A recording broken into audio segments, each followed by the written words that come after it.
Welcome back. It's now 11:20 on your Taco Tuesday, but I think we need a new name for today because I'm not in the mood for tacos. I'm in the mood for a nap with this rain and just the clouds. Soggy nap Taco Tuesday? Yeah. That works with me. Ew, soggy tacos. Yeah, well, never eat soggy waffles. North, south, east, west. You can actually tell your directions that way, Cynthia. And this is our Fredonia Hotel live tower cam looking to the east from, you guessed it, Nacogdoches. Now, the good news is we are seeing a break in the rain as of right now, and this is mainly for deep east Texas. A little different story up to the north along I-20 and also to the north of I-20. Live Doppler radar, you can see along I-20 to the north, that's where we're seeing the heaviest of rain. We do have a few showers, that being said, in Nacogdoches County and also southern San Augustine and central Sabine counties near the Toledo Bend area. But let's go ahead and put this in motion. Where's all this rain coming from? Well, it's coming from the west, and we do have some heavier showers, particularly for Wood County, moving into Upshur County as we speak. Also, perhaps Camp and getting up into Titus County as well. You see these yellows? That is light to moderate rain,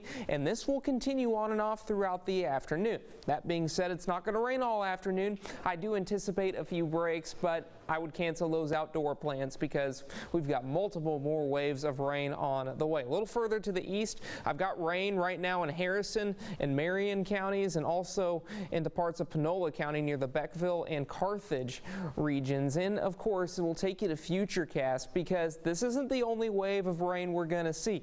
As we go through the next couple of hours, we're going to end up seeing a little more rain in the area. Should be relatively light for this afternoon, but it will still be raining. This is 6 o'clock. I do anticipate those roadways to be wet for your evening commute, so you're going to want to make sure you take it slower, give yourself some extra time.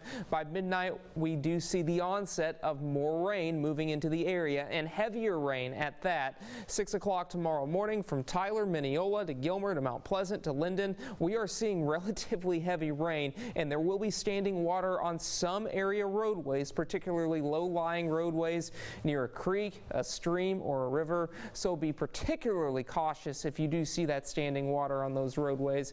By noontime tomorrow, most of the heavier rain has moved to our eastern counties, and then we do start to see a clearing trend out west, and then it will be cloudy tomorrow night, and we do see some clearer skies as we go into tomorrow. Flash flood watch is out for the majority of our area. It doesn't include our western counties. Wouldn't be surprised though if they are included. And again, we've already picked up 1 to 3 inches of rain, especially for areas along into the north of I-20.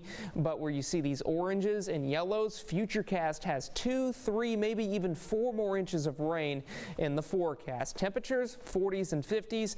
That's where they stay today. 100% coverage of rain. And then as we go into tonight, we are only falling into the middle 40s. So temperatures will hold relatively constant, about a 90% coverage of rain over your next 7 days. 100% coverage today. Tomorrow, Thursday and Friday were dry, but more rain is on the way for Saturday, Sunday, and even on President's Day there for deep East Texas. Cynthia? Thank you.